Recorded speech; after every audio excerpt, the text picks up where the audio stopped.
നമസ്കാരം, ഞാൻ രശ്മിയാണ്. എല്ലാവരും സുഖമായിട്ടിരിക്കുന്നു വിചാരിക്കുന്നു. ഇന്ന് മധുരക്കിഴങ്ങ് വെച്ചിട്ടുള്ള ഒരു ഇടിയപ്പത്തിന്റെ റെസിപ്പിയാണ് ഞാൻ ഷെയർ ചെയ്യുന്നത്. മധുരക്കിഴങ്ങ് കഴിക്കുന്നവരാണെങ്കിൽ ധൈര്യമായിട്ട് ഉണ്ടാക്കി നോക്കാൻ പറ്റുന്ന ഒരു ഇടിയപ്പാണിത്. ഇനി അതെല്ലാം കഴിക്കാത്തവരാണെങ്കിലും കുഴപ്പമൊന്നുമില്ല. ഇത് നമ്മൾ മധുരക്കിഴങ്ങ് വെച്ചിട്ടുണ്ടാക്കിയിരിക്കുന്ന ഇടിയപ്പാണെന്ന് പറയുകയില്ല. നല്ല ടേസ്റ്റാണ്. കുട്ടികൾക്കൊക്കെ തീർച്ചയായിട്ടും ഇഷ്ടപ്പെടും. അവർക്കൊക്കെ ഉണ്ടാക്കി കൊടുക്കുക. ഇതിന്റെ പേര് പോലെ തന്നെ മധുരമുള്ളതായതുകൊണ്ട് തന്നെ ഷുഗറും കൊളസ്ട്രോൾ ഒക്കെ ഉള്ളവർക്ക് കഴിക്കാൻ പറ്റാതെന്ന് വിചാരിക്കേണ്ട. അവർക്കൊക്കെ കഴിക്കാൻ പറ്റുന്ന നല്ലൊരു സൂപ്പർ ഫുഡാണ് മധുരക്കിഴങ്ങ്. അപ്പൊ എല്ലാവരും ഒന്ന് ഉണ്ടാക്കി നോക്കുക. ഇത് നമുക്ക് തേങ്ങാപ്പാൽ കൂട്ടിയിട്ടോ ഇനി അതല്ല സാധാരണ നമ്മൾ ഇടിയപ്പം കഴിക്കുന്ന പോലെ തന്നെ കറിയൊക്കെ കൂട്ടിയിട്ട് കഴിക്കാൻ പറ്റും. അപ്പൊ എളുപ്പത്തിൽ എങ്ങനെയാണ് നല്ലൊരു ഇടിയപ്പം മധുരക്കിഴങ്ങ് വെച്ചിട്ട് തയ്യാറാക്കാമെന്ന് കണ്ടു നോക്കിയിട്ട് വരാം. അതിന് വേണ്ടിയിട്ട് ഞാനിവിടെ ഒരു 1/2 കിലോ മധുരക്കിഴങ്ങ് എടുത്തിട്ടുണ്ട്. ഇത് നമുക്കൊന്ന് പുഴുങ്ങിയെടുക്കണം. ഒന്നില്ലെങ്കിൽ കുക്കറിൽ വെച്ച് പുഴുങ്ങിയെടുക്കാം, അതല്ലെങ്കിൽ സാധാരണ പാത്രത്തിൽ വെച്ചിട്ട് പുഴുങ്ങിയെടുത്താലും മതി. ഞാനിപ്പോൾ എളുപ്പത്തിന് വേണ്ടിയിട്ട് കുക്കറിൽ വെച്ചിട്ട് പുഴുങ്ങിയെടുക്കുകയാണ്. ഇത് നമുക്ക് ചെറിയ കഷ്ണങ്ങളാക്കിയിട്ട് കുക്കറിലേക്ക് ഇട്ട് കൊടുക്കാം.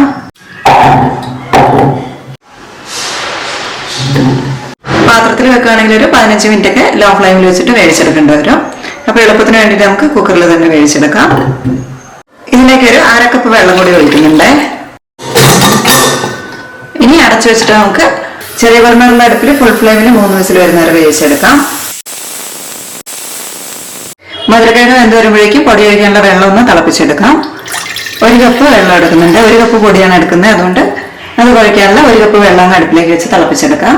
ഇതിലേക്ക് ആവശ്യമായിട്ടുള്ള ഉപ്പും കൂടെ ചേർക്കാം. ഞാനൊരു 1/2 ടീസ്പൂൺ ഉപ്പ് ചേർക്കുന്നുണ്ട്. ഉപ്പ് ചേർത്ത് നന്നായിട്ട് ഇളക്കി പാകമാണോ നോക്കാം. വേണമെങ്കിൽ വീണ്ടും ചേർത്ത് കൊടുക്കാം. 1/2 ടീസ്പൂൺ ഉപ്പ് പാകമാണേ. വെള്ളം നല്ലോണം തിളച്ച് വന്നിട്ടുണ്ട്. ഇനി നമ്മൾ സാധാരണ ഇടിയപ്പം കുഴക്കുന്നത് പോലെ തന്നെ ഈ തിളച്ച വെള്ളം ഒഴിച്ചിട്ട് പൊടി ഒന്ന് കുഴച്ചെടുക്കാം. ഒരു ബൗളിലേക്ക് 1 കപ്പ് അരിപ്പൊടി എടുക്കുന്നുണ്ട്. അപ്പത്തിന് ഇടിയപ്പത്തിനൊക്കെ എടുക്കുന്ന നൈസായിട്ടുള്ള വറുത്ത അരിപ്പൊടിയാണ്. ഇതിലേക്ക് നമ്മളിപ്പോൾ തിളപ്പിച്ച് വെച്ചിരിക്കുന്ന തിളച്ച വെള്ളം ഒഴിച്ചിട്ട് ഈ പൊടി അങ്ങ് കുഴച്ചെടുക്കാം. ഒരുപാട് വെള്ളം ഇപ്പോൾ ഒഴിക്കണ്ട. നമ്മൾ മധുരക്കിഴങ്ങ് വേവിച്ചതും കൂടി ഇതിലേക്ക് ചേർക്കുന്നുണ്ട്. അപ്പോൾ വെള്ളത്തിന്റെ അളവ് കൂടി പോകരുത്. അതും കൂടെ ചേർത്തിട്ട് വേണമെങ്കിൽ വീണ്ടും ചേർത്ത് കൊടുക്കാം. ഇനി ഇത് ചെറുതായിട്ടൊന്ന് ചൂട് തണുക്കുമ്പോൾ കൈ കൊണ്ട് കുഴച്ചെടുക്കാം. ഒരു 3-4 മിനിറ്റ് കഴിഞ്ഞിട്ടുണ്ട്. ചൂട് കുറച്ചൊന്ന് തണുത്തിട്ടുണ്ട്. നമുക്ക് കൈ കൊണ്ട് കുഴച്ചെടുക്കാം. നല്ല സോഫ്റ്റ് ആയിട്ട് കുഴച്ചെടുക്കാം. ഞാനിപ്പോൾ 1/2 കിലോ മധുരക്കിഴങ്ങിന് 1 കപ്പ് പൊടിയാണ് എടുത്തിട്ടുള്ളത്. മധുരക്കിഴങ്ങിന്റെ അളവ് വേണമെങ്കിൽ നമുക്ക് കൂട്ടും കുറയ്ക്കൊക്കെ ചെയ്യാം. അതൊക്കെ നമ്മുടെ ഇഷ്ടത്തിനനുസരിച്ച് ചെയ്യാം. മധുരക്കിഴങ്ങ് ഇഷ്ടമല്ലാത്തവരാണെങ്കിൽ അതിന്റെ രുചി അറിയാതിരിക്കണമെങ്കിൽ അളവ് കുറച്ച് കൊടുക്കുക. ഒരു 1/4 കിലോ മധുരക്കിഴങ്ങൊക്കെ എടുത്താൽ മതിയാകും. നല്ല സോഫ്റ്റ് ആയിട്ട് കുഴച്ചെടുത്തിട്ടുണ്ട്. ഇതങ്ങ് മൂടി വെക്കാം. കുക്കറിന്റെ പ്രഷറൊക്കെ പോയിട്ടുണ്ട്.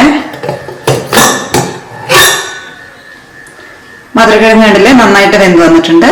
എന്നാൽ അത്ര ഉടഞ്ഞു പോയിട്ടൊന്നുമില്ല. ഇതുപോലെ നമ്മൾ വേവിച്ച് കഴിഞ്ഞതിന് ശേഷം വെന്തിട്ടില്ലെങ്കിൽ ഒന്നുകൂടെ അടച്ചു വെച്ചിട്ട് 1 വിസിലും കൂടി എടുത്താൽ മതി. ഇത് കണ്ടില്ലേ നല്ലോണം വെന്തിട്ടുണ്ട്. ഇനി ചൂട് പോകുമ്പോൾ ഇതിന്റെ തൊലി ഒന്ന് കളഞ്ഞെടുക്കാം. ഇത് നമുക്ക് വെള്ളത്തിൽ നിന്ന് പ്ലേറ്റിലേക്ക് മാറ്റി വെക്കാം.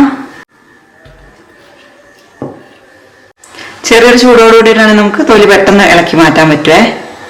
ഇതുപോലെ എല്ലാത്തിൻ്റെയും തൊലി അങ്ങ് കളയാം. എല്ലാവരുടെ തൊലി കളഞ്ഞെടുത്തിട്ടുണ്ട്. ഇനി നമുക്കിതൊന്ന് അരച്ചെടുക്കണം. കൈകൊണ്ട് നന്നായിട്ടൊന്ന് ഉടച്ചെടുത്താലും മതിയേ. ഇതേപോലെ കൈകൊണ്ട് നല്ലോണം ഉടച്ചെടുത്താൽ മതി. പക്ഷെ നമ്മൾ കൈകൊണ്ട് ഉടയ്ക്കുമ്പോൾ എന്തായാലും തരിയൊക്കെ ഉണ്ടാവും. അപ്പൊ നമുക്ക് അച്ചിക്കൂടെ പിഴിഞ്ഞെടുക്കുമ്പോൾ ബുദ്ധിമുട്ടായിരിക്കും. അതുകൊണ്ട് ആ ബുദ്ധിമുട്ട് ഒഴിവാക്കാൻ വേണ്ടിയിട്ട് നമുക്ക് വേണമെങ്കിൽ ഒന്ന് മിക്സിയിൽ ചെറിയ ജാറിലേക്ക് ഇട്ടിട്ടങ്ങ് അരച്ചെടുക്കാം.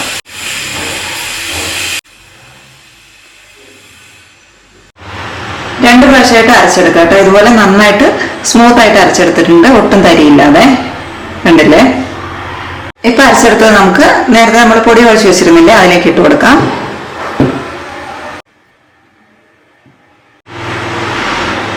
ബാക്കിയുള്ളതും കൂടെ അരച്ചെടുക്കാം.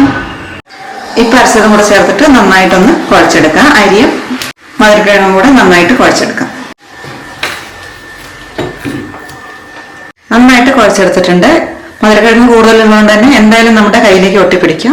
കയ്യിൽ ഒട്ടിപ്പിടിക്കുന്ന സമയത്ത് കൈ ഒന്ന് കഴുകിയതിന് ശേഷം കുറച്ച് എണ്ണ ഒന്ന് നല്ലോണം തടവിയതിന് ശേഷം വീണ്ടും ഒന്ന് കുഴച്ചെടുത്താൽ മതി. അരിപ്പൊടിയും മധുരക്കിഴങ്ങും നന്നായിട്ട് മിക്സ് ആവണേ. നമ്മളിതുപോലെ കുഴച്ച് കഴിഞ്ഞതിന് ശേഷം കയ്യിലേക്ക് ഇതുപോലെ ഒട്ടിപ്പിടിക്കാത്ത അത്രയും പാകത്തിന് കുഴക്കണം. ഇനി ഇടിയപ്പം ഉണ്ടാക്കിയെടുക്കാം. ചില്ലിലും പിന്നെ ഈ മാവാവുന്ന എല്ലാ സ്ഥലത്തും നമുക്കൊന്ന് എണ്ണ തടവി കൊടുക്കാം. അച്ചിനുള്ളിലേക്ക് ചില്ലിട്ട് കൊടുക്കാം. ഇനി ഇതിൽ കൊള്ളുന്ന അത്രയും മാവ് വെച്ച് കൊടുക്കാം.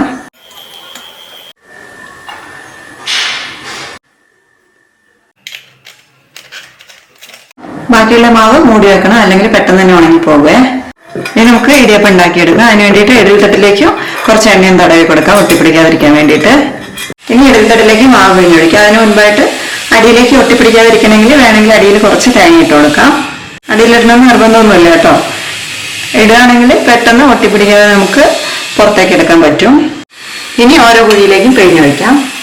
ഇത് കണ്ടല്ലേ, പെട്ടെന്ന് തന്നെ നമുക്ക് പിഴിഞ്ഞൊഴിക്കാൻ പറ്റും.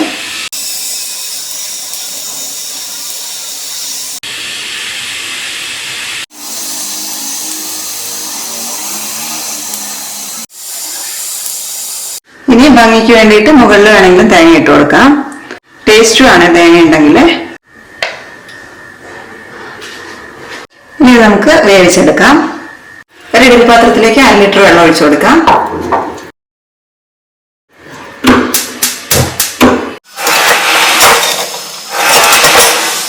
ആവി വരാൻ തുടങ്ങുമ്പോൾ അടച്ചു വെച്ചിട്ട് മീഡിയം ഫ്ലെയിമിലൊരു 7 മിനിറ്റ് ഒക്കെ വേവിച്ചാൽ മതിയാകുമേ. 7 മിനിറ്റ് ഒക്കെ ആകുമ്പോഴേക്കും വെന്ത് വരും.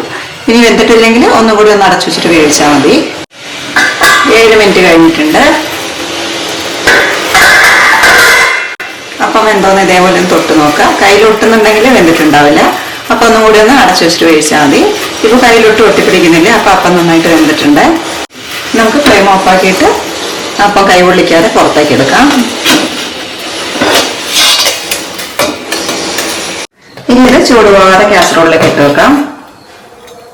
വേണ്ടില്ല, നമ്മൾ എണ്ണ ഇട്ടതുകൊണ്ട് അടിയിലൊട്ട് ഒട്ടിപ്പിടിച്ചിട്ടില്ല.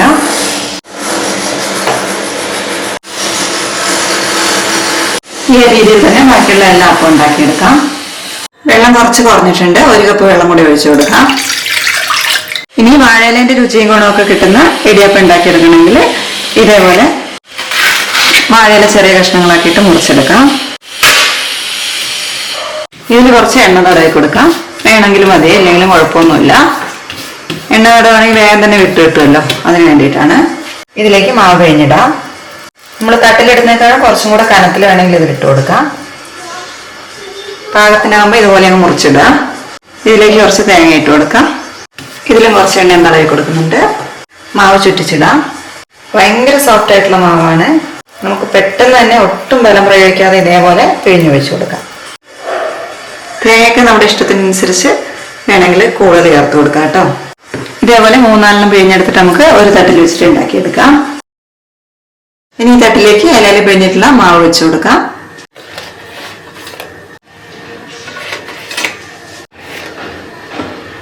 നാലെണ്ണം വെച്ച് കൊടുത്തിട്ടുണ്ട്. ഇനി ഫ്ലെയിം ഓൺ ചെയ്തതിന് ശേഷം ആവി വരാൻ തുടങ്ങുമ്പോൾ മീഡിയം ഫ്ലെയിമിലൊരു 10 മിനിറ്റ് വേവിച്ചെടുക്കാം. ഒരു 8 മിനിറ്റ് കഴിഞ്ഞിട്ടുണ്ട്. ഇപ്പൊ തന്നെ ഇടിയപ്പം വെന്തിട്ടുണ്ടാവും. എന്താന്ന് അറിയാൻ വേണ്ടിയിട്ട് ഫ്ലെയിം ഓഫ് ചെയ്തതിന് ശേഷം ഇതേപോലെ ഒന്ന് തൊട്ട് നോക്കാം. തൊട്ട് നോക്കുമ്പോൾ കയ്യിൽ ഒട്ടിപ്പിടിക്കുന്നില്ലെങ്കിൽ അപ്പം വെന്തിട്ടുണ്ട്. ഇനി ഒട്ടിപ്പിടിക്കുന്നുണ്ടെങ്കിൽ ഒന്നും കൂടി ഒന്ന് മൂടി വെച്ചിട്ട് വേവിച്ചെടുത്താൽ മതി. ഇപ്പം അപ്പം ഇവിടെ നന്നായിട്ട് വെന്ത് വന്നിട്ടുണ്ട്. കയ്യിലൊന്നും ഒട്ടിപ്പിടിക്കുന്നില്ല. ഇനി നമുക്കിത് കൈ പൊള്ളിക്കാതെ പുറത്തേക്ക് എടുക്കാം.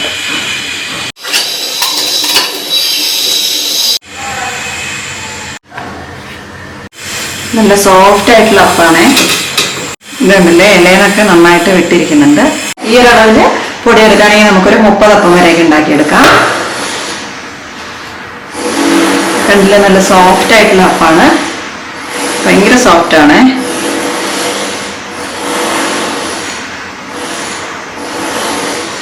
ഞാൻ ഈ ഒരു ഇടിയപ്പം ഉണ്ടാക്കാൻ വേണ്ടിയിട്ട് 1/2 കിലോ മധുരക്കിഴങ്ങാണ് എടുത്തിട്ടുള്ളത്. അതുപോലെ തന്നെ 1 കപ്പ് അരിപ്പൊടി എടുത്തിട്ടുണ്ട്, 175 ഗ്രാം. അപ്പത്തിനും ഇടിയപ്പത്തിനും ഒക്കെ നമ്മൾ എടുക്കുന്ന നൈസായിട്ടുള്ള വറുത്ത അരിപ്പൊടിയാണ്. മധുരക്കിഴങ്ങ് നല്ലൊരു സൂപ്പർ ഫുഡാണ്. അപ്പൊ അത് കഴിക്കാൻ മടിയുള്ളവർക്ക് ഇതേപോലെ അരിപ്പൊടിനെ കൂടെ കൂട്ടിയിട്ട് നമുക്ക് ഇടിയപ്പം ഉണ്ടാക്കിയിട്ട് കഴിക്കാം. നല്ല ടേസ്റ്റാണ്. എല്ലാവരും ഒന്ന് ട്രൈ ചെയ്ത് നോക്കുക. അപ്പൊ ഈ ഒരു റെസിപ്പി എല്ലാവർക്കും ഇഷ്ടപ്പെട്ടു എന്ന് വിചാരിക്കുന്നു. ഇഷ്ടമാണെങ്കിൽ നിങ്ങളുടെ അഭിപ്രായം ഒന്ന് താഴെ എഴുതണം. അതേപോലെ തന്നെ വീഡിയോ ഒന്ന് ലൈക്ക് ഷെയറും കൂടെ ചെയ്യണേ. കൂടെ തന്നെ ചാനൽ ഒന്ന് സബ്സ്ക്രൈബ് ചെയ്തിട്ട് സപ്പോർട്ടും കൂടെ ചെയ്യണേ. അപ്പൊ ഇതേപോലെയുള്ള സിമ്പിൾ ആയിട്ടുള്ള ഹെൽത്തി ആയിട്ടുള്ള നല്ല റെസിപ്പീസുമായിട്ട് വീണ്ടും കാണുന്നവരെ നന്ദി, നമസ്കാരം.